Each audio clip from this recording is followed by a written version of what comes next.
So we have two eminent speakers, Justice Prabha Sridevan and Keerti Ramachandra. Justice Prabha Sridevan served as judge of the Madras High Court and chairperson of Intellectual Property Appellate Board. An accomplished writer, she has translated numerous works from Tamil to English, including Seeing in the Dark, The Echoes of Veena, and If There is God, and Other Stories. She also contributes essay and chapters on law and literature. Ma'am, please. Up next is Keerti Ramachandra, ma'am. Keerti Ramachandra is a multilingual teacher, editor, translator with extensive experience in English language and literature. She has edited over 100 books for the leading publishers and translated fiction and non-fiction from Marathi, Hindi, Kannada into English. Keerti Ramachandra has also translated short stories and essays by authors Premchand, U.R. Ananthamurthy, and Shanti Desai, contributing significantly to Indian literature in translation. Thank you, ma'am. And this session is going to be moderated by Anil Srinivasan. Anil Srinivasan is one of the leading musicians in India today. Having pioneered in using the piano in Indian classical music and a pan-genre collaboration at the national and global stage. He is an associate professor at Kriya University and teaches creative expression, economics, and design thinking, among the other subjects. Thank you, sir. Pleasure having you here. Good afternoon. Normally, the moderator would be sitting on a different side and allowing both these wonderful translators to speak. But on special request of Keerti Ramachandra, I'm sitting in the center. She said, I want you in the center so that I know you're paying attention to both of us. Welcome to everybody who's part of this panel. They've given us 3 to 3:50, so I thought we'll start up with a wake-up exercise. If the AC is too cold, just rub your hands together. And we'll start. I've never had this kind of an opportunity. Even while playing in music, I usually know what I'm going to do. Here, I have absolutely no idea what I'm going to do. Because what I did do is that they sent me these two wonderful, wonderful anthologies of stories. And as I started getting into them, I have to confess that I wept in many places. There were places where I was outraged. There are places where I moved along with the story, because these are not stories of huge people, great people. These are stories of very, very ordinary people, people like you and me. Okay, I'm classifying us as ordinary. I know you're a retired judge. You are a felicitated translator in multiple languages. But these are about very ordinary people, and some of it resonated very deeply. So I'm going to start off straight away by asking Keerti, why translate? What drew you to translation? Well, I came into translation purely by accident because I come from a multilingual family. My father is Kannadiga, my mother is Maharashtrian. I was born and brought up in Hubli, where we had a very large Gujarati, Konkani, Parsi, and Tamil population. As a result of which, we grew up with all of these languages around us. So one absorbs them, just picks them up. And in 1994, till then I was a complete Anglophile. I started working with Katha in Delhi. And I found the editorial team struggling with a Marathi story. So I told them, listen, I know what you're trying to do. Let me help you. And that's how Geeta Dharmarajan, who lives in Chennai now, she got me into translation, and I haven't looked back since then. So she is really my guru in translation and editing. And because we live in the world of numbers today, everything is about numbers. How many likes did we get? How many shares did we get? How many people attended? How many people stayed till the end? Nobody ever asks us, how did you perform, right? So I'm going to ask you, how many stories have you translated till now? It's very difficult for me to count because I've done quite a few. Most of them, well, I've done 3 anthologies or collections of short stories by 3 very different authors. I've translated 4 collections for books from Urdu Hindi, that is Joginder Paul and Premchand. I've translated from Kannada, Shantinath Desai, Jayant Kaikini, Anantamurthy. I've translated from Konkani. I've done a biography. Wow. Translated from Konkani. And she's Damodar Mauzo, a Sahitya Academy Award and the Gyanpith Award winner's daughter. I've translated, what else? From Marathi, innumerable stories, many of them classics. And I've just edited, along with Sachin Ketkar, a book for Routledge, which is called A Village Full of Stories, A Forest Full of Tales, on Venkatesh Madgulkar. In the series, Writer in Context, which is primarily a reference book, a textbook for people who are studying comparative literature. Because as the title suggests, we put the writer in context. Right. And therefore, we have 30% of the writer's own work, and 70% of it is critical work on that particular writer. Anyway, so that is my latest. It's just incredible that you're speaking of all these languages with so much felicity, right? Many of us put it into our resumes. We speak 6 languages. What we are not saying is that we know how to abuse one another in 6 different languages. And therefore, I'm bringing it back into context. I think you deserve special congratulations in dedicating so much of your life to translation in so many languages. Now I'm coming to a personality who needs absolutely no introduction to Chennai. Usually you're a chief guest. Today you're the speaker, and I'm going to ask you this question, and I know it's there in the introduction to The Man Who Walked Backwards, but you have credited the pandemic for having brought you into translation. I credited the pandemic for bringing this book. This book, yes. But you had translation before then. Earlier. What drew you to translation? My life as a translator is much shorter. I started in 2015, 13, something like that, after my retirement. It was a friend who remarked, a pity I can understand Tamil, but I can't read Tamil. So that's how I started translating. I never thought of publishing, but somehow I think it was meant to happen. So my first book, Seeing in the Dark, stories by Chudamani, published, and after that, I think I have 16 books, I think I have translated. Fantastic. All Tamil to English, not multilingual. So I'm going to start with The Man Who Walked Backwards. And I thought that I will read passages from both the translations which moved me to tears. And you can tell us about the original story and what you made of that. Right?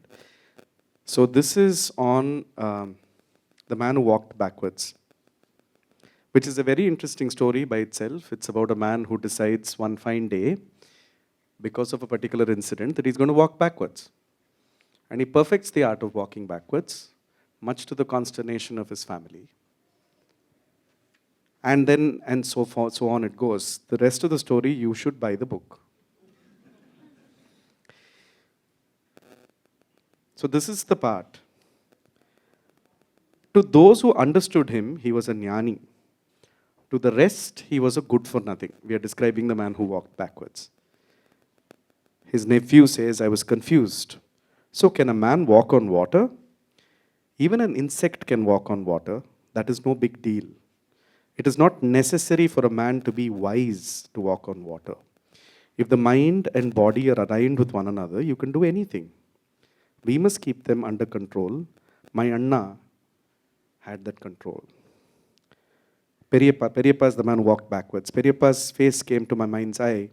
Appa must have been thinking of him too. He spoke with regret in his voice. If the world does not understand a person, it is fine. But if his own family does not, then that life is hell. Neither the world nor his own understood my brother, yet he did not think it was a big loss. Tell me, how many are like that? When I heard this, I realized I could never see Periyappa again, and a feeling of sadness came and sat heavily on my heart. Okay. Clearly, this story seems to have moved you a lot, right? Can you tell us when you experienced it? And because I read it and I thought, I wish I'd read this in Tamil. How did these stories speak to you? How were you drawn to this particular author?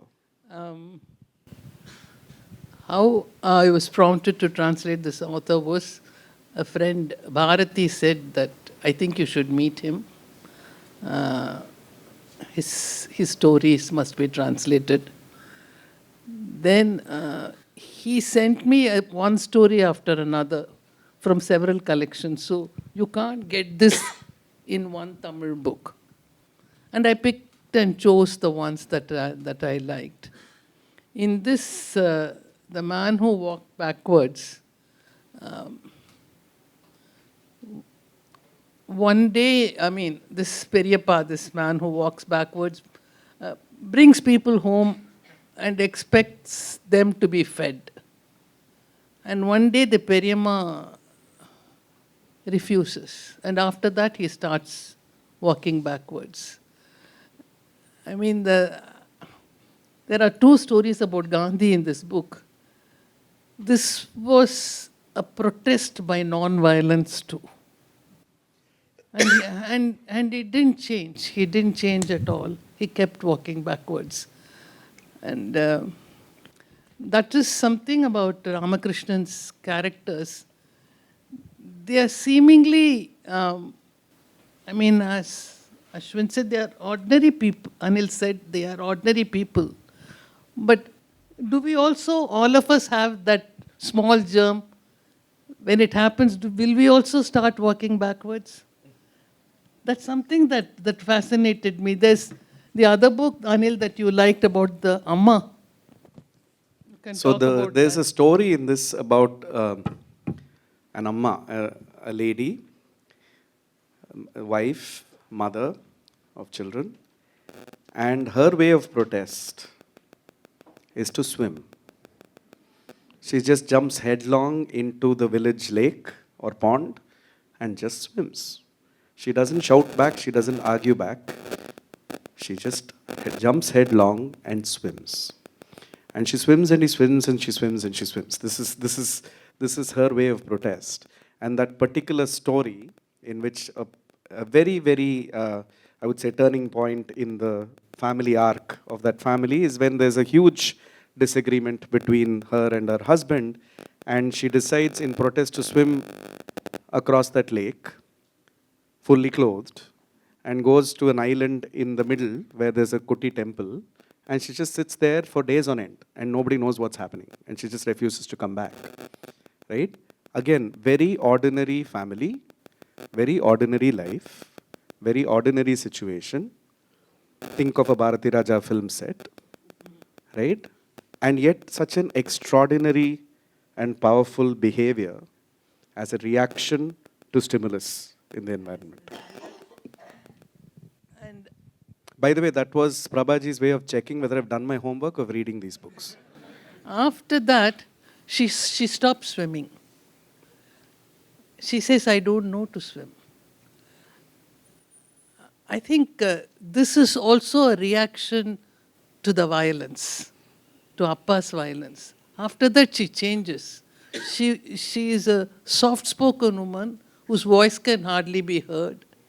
But after that, she becomes Loud and argumentative. loud and refuses to swim. Definitely in Tamil, I think it is. Of course, there is always something lost in translation. We try to do our best, but the original language is better. The advantage with Ramakrishnan is he writes in a fairly neutral Tamil. It's not what we call Vatara Tamil. So it's somewhat easier to translate, but the situations are not easy to translate. And from yours, I'm going to go to the story of Nirvana, which is seemingly about the father character, but actually not.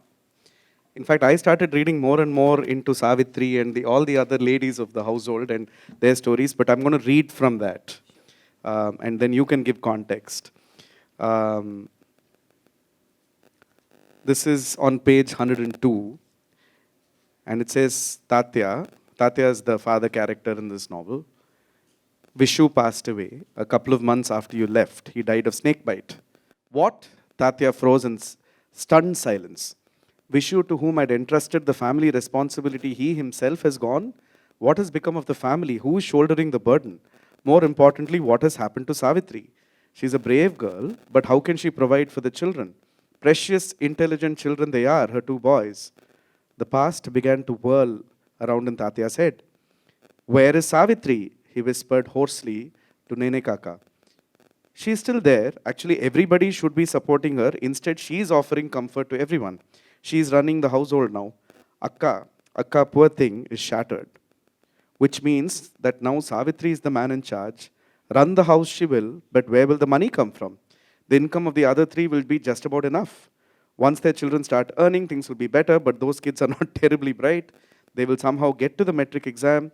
Bhaskar has two daughters, and it goes on and on like that, right? Tatya was besieged by anxieties. And towards the end, which is, I think, for those of us who have experienced loss, especially of a parent, that particular part will speak very, very, very, very beautifully. The final offerings were made, and Tatya poured the water onto his palm, and this is signifying the end of his life, to signify the relinquishing of all worldly ties. Lele Guruji directed everyone present to recite a blessing. May all be well versed and adept in the Vedas. May all and partake the Somarasa. May all see the face of the sun before death. May all renounce and embrace sannyasa.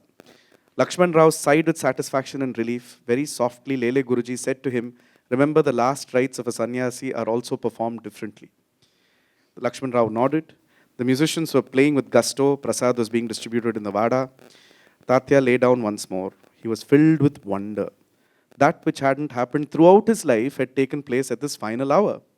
Parameshwara in his infinite kindness had granted him enough time for it and granted him enough strength to sit through it. Because of Lakshman, I was able to enter the sannyas ashram, the phase of renunciation. These and other such thoughts were passing through Tatya's mind when suddenly the chain snapped. Darkness spread all around. He felt his ascent to Sajjangad had begun. And before his eyes, only a white light glowed. And the beauty of this writing, I mean, it's poetic. I can only imagine, I don't read Marathi, I can only imagine how evocatively this. So this is, and you've characterized this yourself saying this is a story about freedom and freedom from ties. I just wanted you to talk about that.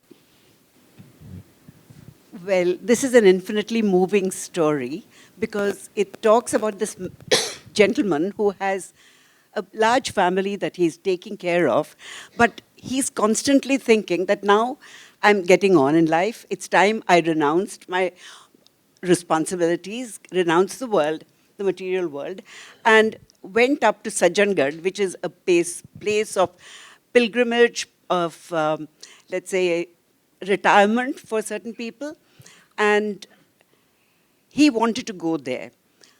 But he knew that he would never be allowed to, so he just walks out one night and hides, goes through all the dark alleys and places, reaches Sajjangad.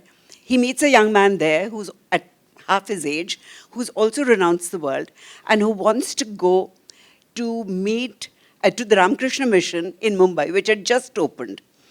And Tatya and this boy, Dinkar, they're about to go there when they're waiting for a festival, the Ramnami festival, to take place. During that festival, he meets Nene Kaka, who finds him there. And Nene Kaka is the one who tells him that your youngest son, Vishu, on whom you had full trust and faith and given him the responsibility to bring up the family, he has died. At that point, renunciation seems like the wrong decision to take. He decides that he has not fulfilled his duties and that he needs to come back and help the family carry on with whatever responsibilities were left of educating the grandchildren, of taking care of the rest of the family. Now, I found this story extremely moving because most of the other stories are also about freedom and also about bonds and ties that we impose on ourselves. And when I say we, I'm saying it deliberately and consciously because Vijaya Rajadhyaksh, the author of this book, of these stories, talks mainly about women and how women are tied to their responsibilities. Very often, they're not understood. And that is the big regret in their lives, that they create these burdens for themselves. And very often, they're not appreciated. But they come to terms with it. And she, throughout the stories, says that ties and roots are what we need to keep ourselves and our relationships, our society, our community alive. You can't cut yourself off. Many of the women characters in her novels do that. They go and live on their own, but then they realize that some strange person comes into their lives and she forms an attachment. She feels sorry for the woman. She says, come in, I'll make you a cup of tea, stay with me if you have nowhere to go. So she says, what am I doing? I'm doing the same thing. I'm building new ties. So when you think about ties and bonds, is renunciation really the answer? And that last sentence where he says, what never I couldn't do throughout my life, he's able to do it at that point, the point of his death, when the Guruji says there are different ways of performing the last rites of a sannyasi, a true sannyasi. So this is what is most moving. And freedom doesn't necessarily mean getting away. Freedom means dealing with the responsibilities, with your present situation, the best way you can, with the least amount of harm to yourself or to your environment. Does that make sense? Absolutely. Beautifully put. I'm going to ask you a question. Do you choose the stories or do the stories choose you? And the reason I ask this is because I'm going to tell a story and I want you to tell us the truth or whether you chose this or the story spoke to you. Because this is a story about a man who decides to build a house on the top of a hill, not to live in it. And it's a room with 1,000 windows. Or 100 windows, right? 100 windows. 100 janalgal, right? And why do you need 100 windows on a house on a hilltop? So that the sun and the wind and the rain and the birds and the insects can have a house for themselves. Not because he's got a large family, he's got estates, he's got people who depend on him. He's not leaving this large house for them. He's leaving it for the sun, the wind, the rain, and everything that belongs to nature. And in a particularly moving conversation, right, which I'm going to read now, because I wish I'd read this in Tamil. I'll answer your question. I think the stories choose me. Yeah, I was hoping you would say that. Correct answer. Even a book, a bestseller, everybody has read it and they'll say, you haven't read it. Now I go through 30 pages. It's not speaking to me. Yeah. So I don't read. We feel the same about best-selling movies also. Yeah, We watch sure. it because they say greatest of all time, and then we watch it and say maybe we've lost the Doesn't speak to sensibilities. Okay. So, this is the part. Pilathu had left a will in which he had mentioned, this is page 98. Pilathu had left a will in which he had mentioned clearly that no one should live in that house and none of his heirs could claim right to it. The sun and the wind ruled the house where no man lived. The rain snuck in through the windows. The birds peeped inside and cats became house guests. In the winter, the cold and frost filled all the rooms one after the other. Water seeped in, plants sprouted, insects multiplied. And yet the house stood alone on top of the hill. It was as if Pilathu himself was standing there. Time gradually changed the appearance of this beautiful house. Moss covered the stones, the doors developed cracks and weeds covered the floor. Even then, the people of the neighboring hills would refer to it as the house that Pilathu had built.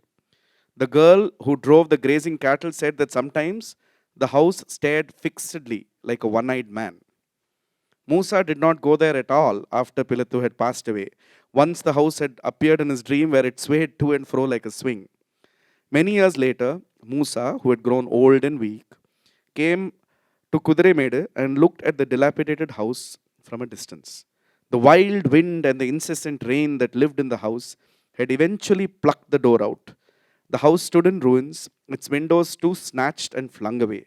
It looked as if Pilathu Murdalali was standing there, rain drenched, his head bent down and arms spread wide. Why did he build a house like this? What fool builds a house with 100 windows and not live there? What kind of madness is that? Musa was filled with a helpless sorrow. He moved closer to the house and noticed that thick weeds had grown all over it. It was a house where no one had ever lived. No one had ever spent a single night there. The house of solitude had now aged. It was feeble and ravaged. Like a human being, a house too grows old. It appears in this world, lives for a while, and then departs. Mudalali, no one can ever be as large hearted as you were. Unbidden tears filled his eyes as Musa folded his hands in reverence and looked up at the house of solitude that had 100 windows.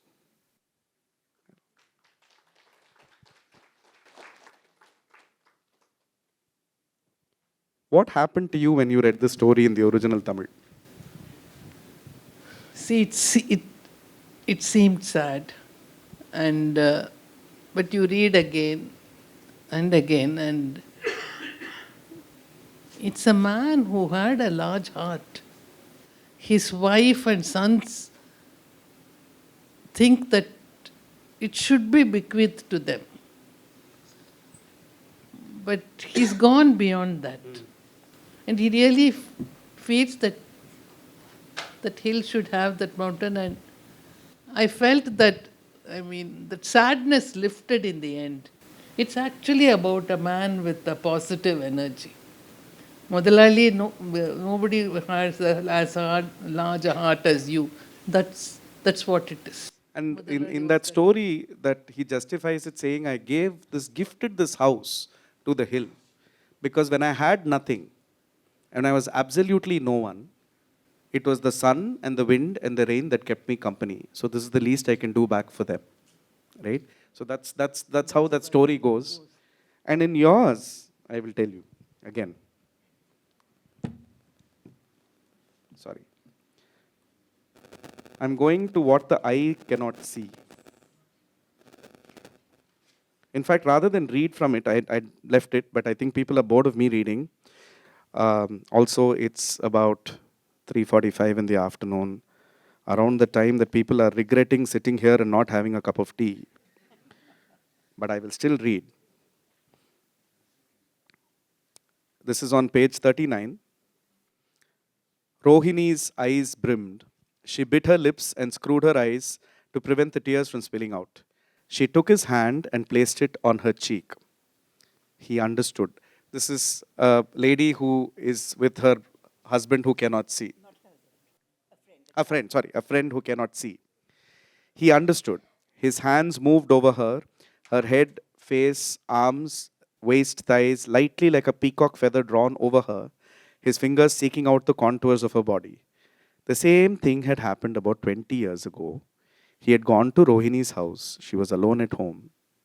Come inside, she said, and took him to her room. I will change and then we can go out. Okay with you? Fine. Don't look this way, she had warned him.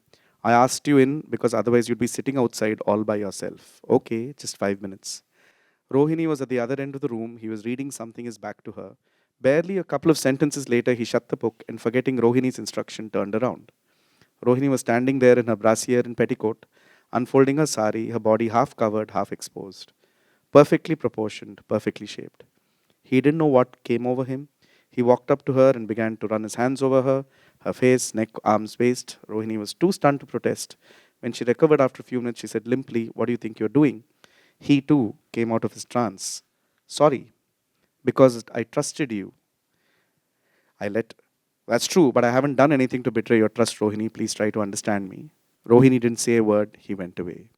She broke off all ties with him after that. If that incident had not taken place, maybe. The hands were moving along the curves, lingering here, stopping there, till finally they settled on her shoulders. You still have the same slender figure, Rohini, the same symmetry, the same rhythm and grace. I understood you a long time ago, she said, resting her head on his shoulder. Those days, I only knew sounds and words, not touch and texture, she whispered. Let it be. You must go. It's getting late. But I will ask you a question. Actually, it will mean admitting defeat. What? You are draped in a very light, soft silk sari, but what color is it? I can't see colors, Rohini, because I'm not a painter. What do you need to see colors for? Rohini said to him. A short while ago, when I came in, you said you were talking like a romantic fool. Now, shall I speak like one? Sure. My sari is the color of you. He smiled and walked out into the garden with her, confident, self assured, no hesitation, no stumbling, no faltering, just plain confidence. There was no need to worry about him. There's a flower here, look. I saw it when I came in. Fully open now, na? Every petal spread out, so answer me sensibly. What color is the flower? For the last 2 days, I've been standing in front of it, imagining all sorts of colors. But what is its real color? Pink? No. Deep red. Not a bad guess. Not at all. Maybe yesterday it was pink, it's turned red today, and that's why I'm going to take it with me. Shall I? He plucked the flower, putting it in her hair, and said, Go. She set out. Vikram accompanied her. The sun was overhead, but she couldn't see anything. Only pink and red butterflies flitting across her eyes. As she caressed the non existent butterflies, she began to hum to herself. Again, this is such a beautifully written love story. And this is a story not written in black and white, but written entirely in color, which is why I wanted to read that particular. Yes. One is, of course, your experience of the story, but I'm imagining this would have been a challenge to translate. It was. It was a challenge to translate because here was a musician. She's a classical music a singer, vocal classical, say, and she's going on to Aurangabad for a performance. They passing by this village where she accidentally meets this young man Vikram, who says that I'm staying here with my guru. It's a remote place, far away from everywhere. And he says, so she says, who's your guru? And he mentions the name Ravindra Jadhav. She says, immediately she's startled and she says, but he was in Delhi, wasn't he? And he's an eminent sculptor. He's had exhibitions all over, highly acclaimed in all the art circles of Delhi and the rest of India. So she says, what's he doing here? So Vikram says, since you say you've known him for so long, I'll tell you which something he doesn't want anyone to know. He's blind, and he is a sculptor, but he doesn't want to stay there. He doesn't want to take any treatment. He says, why do I need eyes? I'm a sculptor. As long as my hands are functioning, that's all I need. And that's when Rohini, who has, well, they've been very, very close friends. Otherwise, she wouldn't have called him into her home when she was just 20 years old. At some point, neither he nor she have married, because there has been some kind of affection between them, which never got an opportunity to be realized. So when she comes to see him at that time, she's wondering, before she meets him, why have I come? Do I want to express pity that he would hate, and I wouldn't want to do that to him? Is there something more that draws me to him at this moment? Perhaps. But then, and she pushes the thought away. Because again, she doesn't want to make any kind of commitments even to herself emotionally. So that's when she goes. And when he says, can I see you? Obviously with his hands. And she allows him to see her shape and feel her. And he says, you're just the same. Now, I think that says so much more.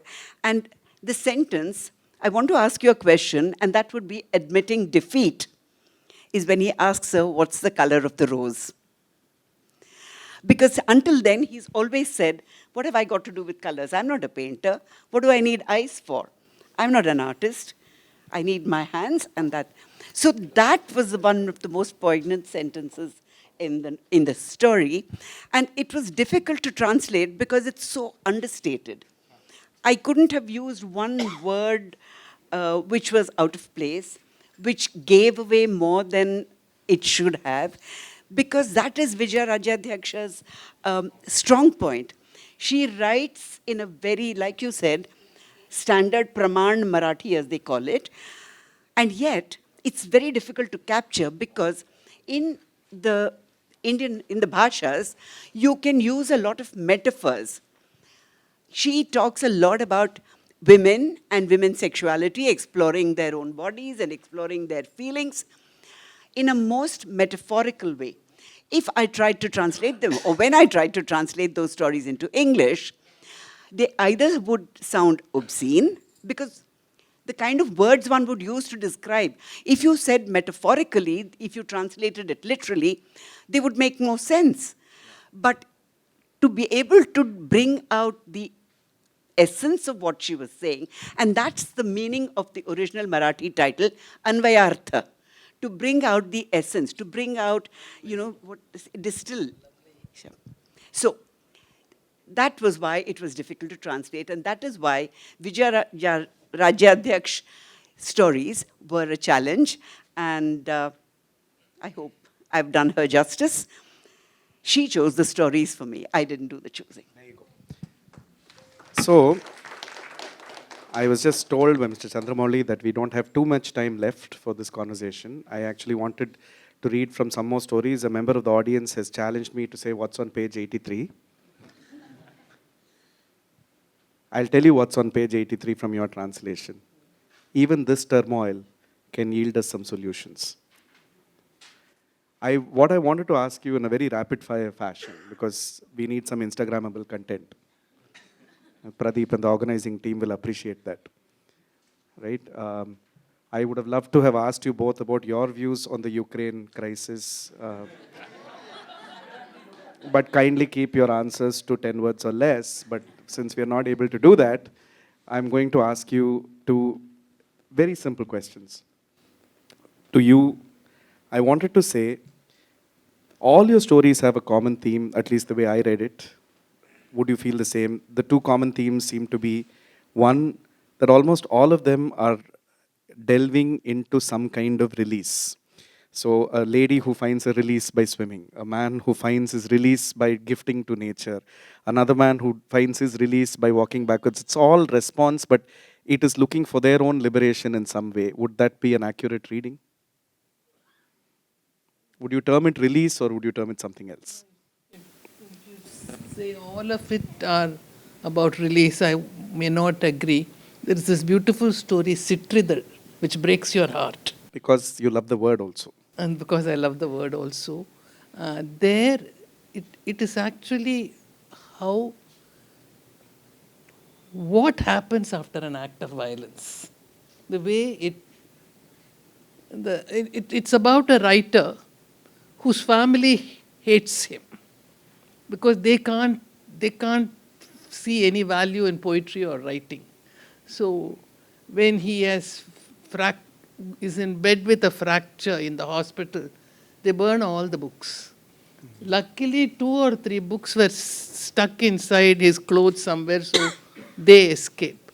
After that, he lives for years just reading those 2 books. And 3 young people come to interview him because he's a great poet. And he actually first thanks them, and then he says, "Don't come back again. Don't remind me. Think I'm dead." That's how he reacts to that violence. So many of them are about reaction to violence in a non-violent way. Yes, definitely. And to you, I wanted to place the question, Keertiji, that almost all the stories at some point are really about the heroine of the story.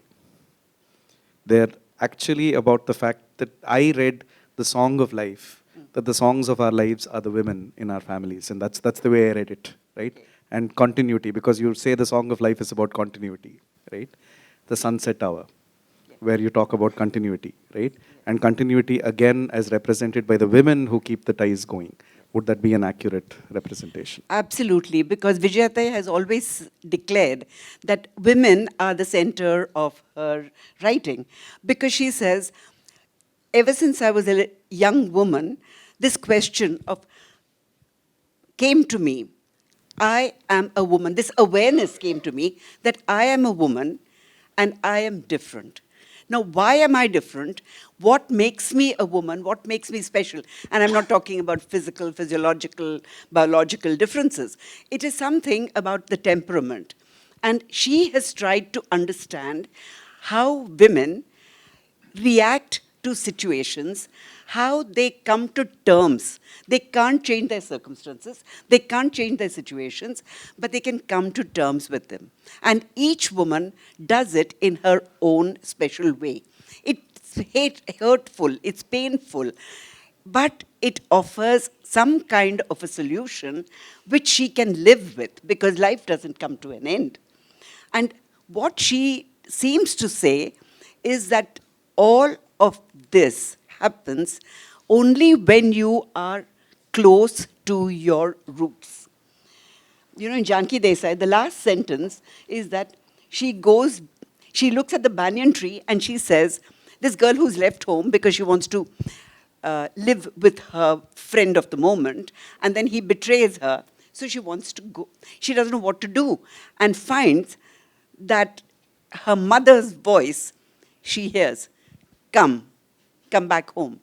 And she says, that is something I can never get from anywhere else. And for that, she sees a banyan tree outside the window with its roots going down. And she says, to understand that, the security, the stability, I have to go down to my roots. And that is essentially what the stories are all about. Beautiful. Very beautiful.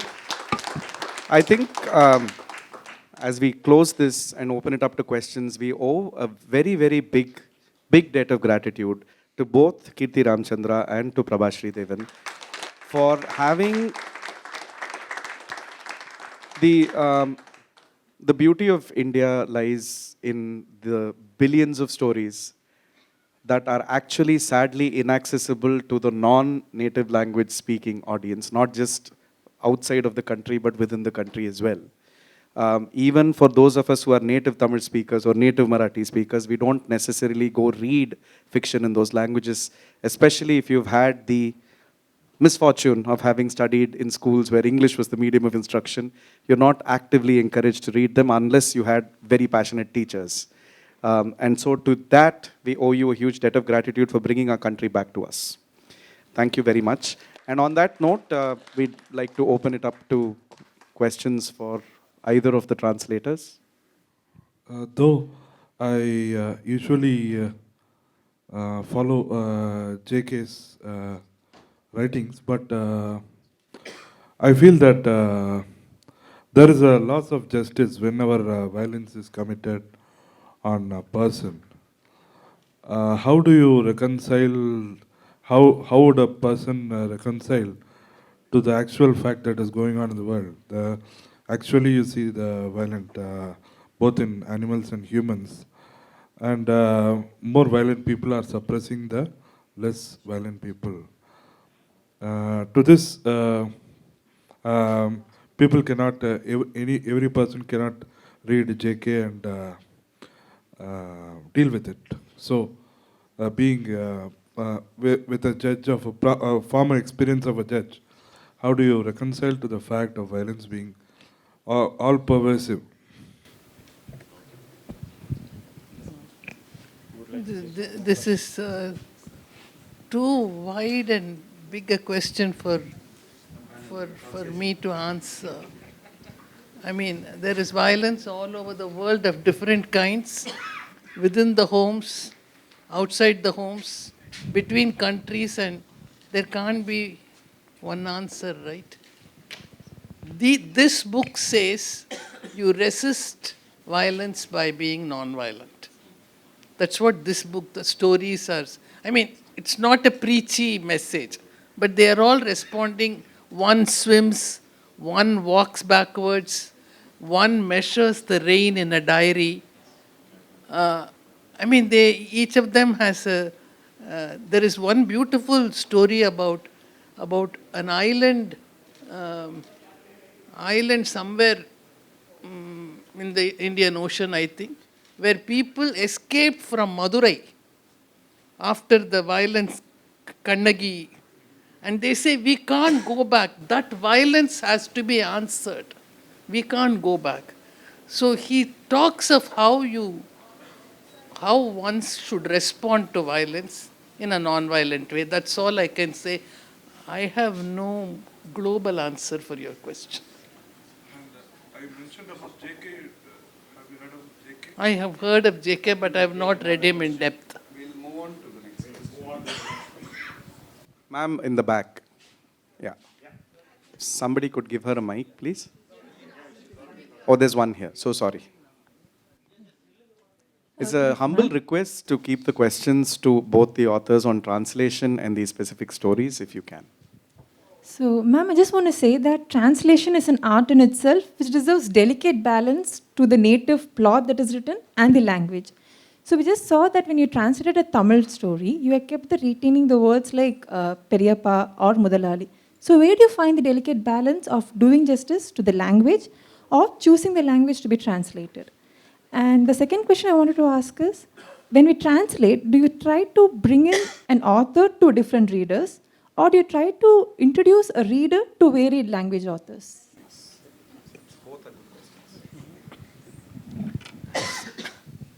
I'll tell you what I do, which is what I can say. If it's a story that is set in the 1950s or 60s, let us say, I don't use modern English. I use an English that perhaps they might have used. I mean, those people are not English literate, but I am writing in English, right? So it could be a person from Salem. I use an English which perhaps they might have used. Recently, I translated a novel about a 15-year-old whose kidneys have failed. I can't use complicated English, only what a 15-year-old can. So that's how I use my English. I bring in this Periyappa and Anne and words like that, so that the reader never loses sight of the roots. So that's what I do. Well, to answer your question about whether we take the author to the readers or the readers to the author, I would say it works both ways. And it's very important for us to remember as translators that we do not intrude between the author and the reader, because the experience that I've had when I was reading the Marathi original is what I want the readers to experience when they read my translation. And in my translation, I try to keep as close to the original language, not just the words. I don't do a literal word-to-word translation because that would be mechanical. But I listen. Each language has a rhythm. Each language has a cadence. And I listen to that and try to bring that out in the Marathi. Unfortunately, the passages that were read out did not have any Marathi terms. But I tend to retain words like agabai, which means Yannamma, the way you say it. And I read it out to myself in exactly that tone so that I know how to put it in English. But if I can't, then I keep the original. That's something I learned from Gita. Mr. Dharmarajan, my guru, is here. And I'm so grateful that you've come. So it is that. And the translator has to be self-effacing. You cannot let your voice or your baggage intrude into your translation.